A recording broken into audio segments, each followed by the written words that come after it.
Hi everyone. In this video, I'll be talking about planning with the school. As mentioned in my previous videos, Emily is in a mainstream inclusive school.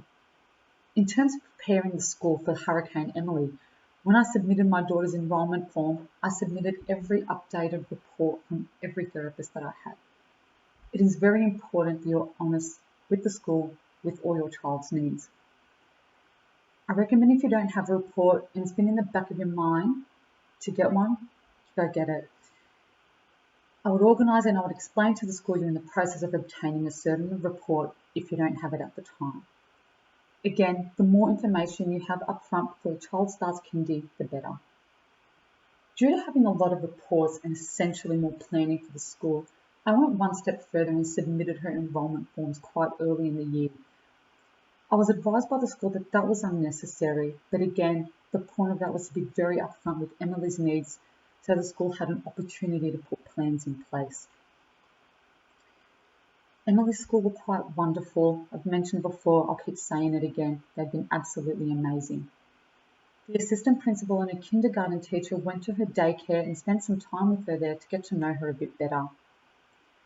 As I mentioned in the previous video, her preschool and daycare and I provided a developmental checklist outlining Emily's strengths and where she was currently sitting in regards to every skill set.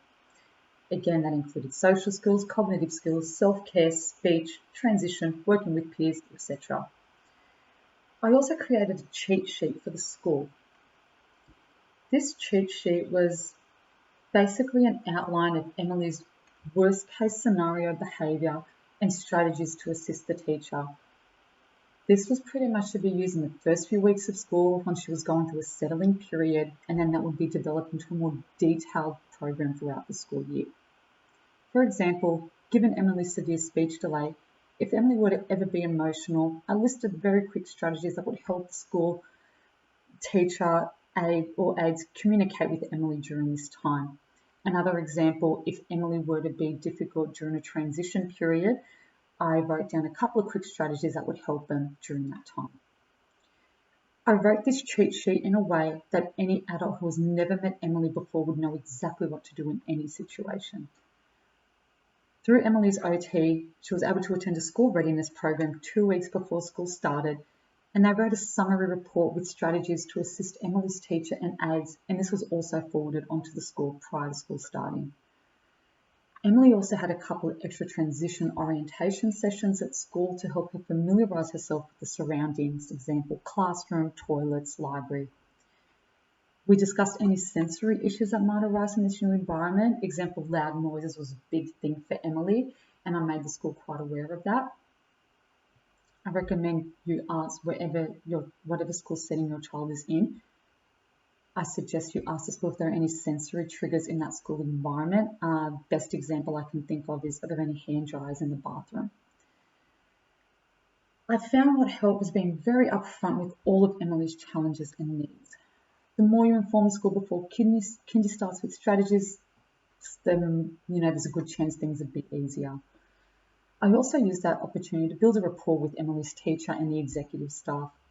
The parent-teacher connection is very important because it allows the parent and the teacher to have open and honest discussions about your child.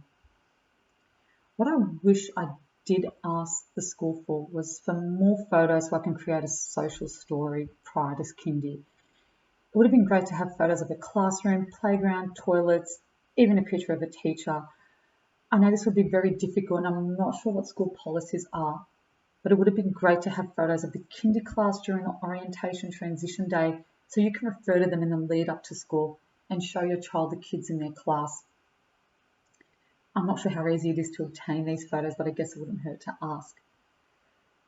Again, if anyone has any questions or wish to speak one-on-one with me, please don't hesitate to reach out. I'm more than happy to discuss any part of this process with you. Thank you.